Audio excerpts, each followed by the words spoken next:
आप सभी सुनने वाले श्रोतागण का सैनिक मोटिवेशन जीवन जीने की कला में YouTube के माध्यम द्वारा आप सभी का अभिनंदन करता हूँ। मेरी इन बातों से अगर आपके जीवन में मात्र थोड़ा सा भी बदलाव आ सके तो मेरे चैनल को सब्सक्राइब करें, लाइक करें और शेयर जरूर करें। दूसरों का सहारा एक मृग तृष्णा। मनुष्य बंधु बांधवों, इष्ट मित्रों तथा परिवार में अनेक व्यक्तियों से घिरा हुआ है।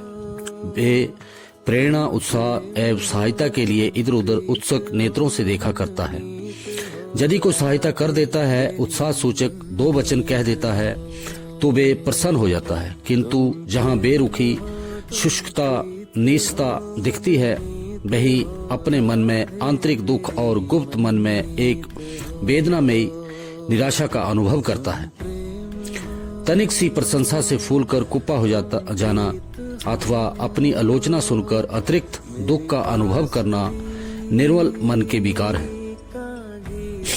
जो व्यक्ति तनिक सी बातों से दूसरों के उत्साह की प्रतीक्षा किया करता है, अपनी मौलिक प्रतिभा का विकास नहीं करता, वे उस शिशु की भांति है जो माता की गोद से उतरकर कर्मों से परिपूर्ण इस संघर्ष में संसार में अपने पांव पर खड़ा होना नहीं चाहता। जीवन में एक अवस्था ऐसी आती है जब मनुष्य को दूसरों का सहारा प्राप्त नहीं होता।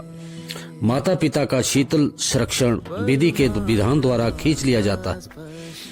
परिवार का समस्त उत्तरदायी उस पर आ जाता है। अपने से छोटों का भार भी वहन करना पड़ता है और जीवन क्रम का नियोजन भी स्वयं करना पड़ता है। इस स्वतंत्र स्थिति में ही मनुष्य के आत्मबल की परीक्षा होती है। जीवन में यथासंभव हमें बात बात में दूसरों का सहारा लेने की आवश्यकता नहीं है। घर में, परिवार में, योजनाओं के निर्माण में सवै अपनी सूझबूझ, मौलिकता, दूरदृष्टि से कार्य लेने की प्रवृत्ति विकसित करनी चाहिए। अपने बल पर, अपनी बुद्धि पर कार्यों को करने से मनुष्य की अनेक गुप्त शक्तियों का विकास होता है। कोई तुम्हारा काम नहीं करेगा जब तक कि तुम सवे अपने पूरे उत्साह, जोश और समर्थ से उसमें ना जुड़ जाओ। तुम्हारा आत्मबल ही तुम्हारा स्थायी सहायक हो सकता है। जिसका आत्मबल विकसित होता है वे शक्ति और जीवन से परिपूर्ण होता है। दूसरों की सहायता ताकने के स्थान पर सवे अपने बल पर काम करता है।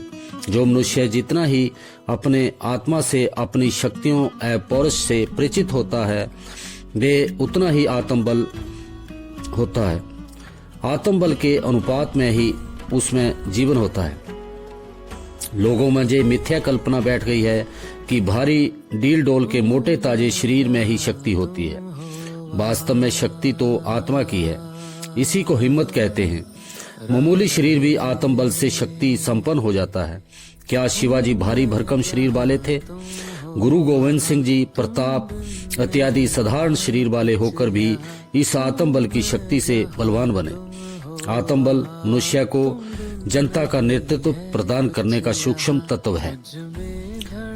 दोबारा से आपको निवेदन है कि उपरोक्त बातों से अगर आपके जीवन में मात्र थोड़ा सा भी बदलाव आ सके तो मेरे चैनल को सब्सक्राइब करें, लाइक करें और शेयर करें। जय श्री राम। राधे राधे।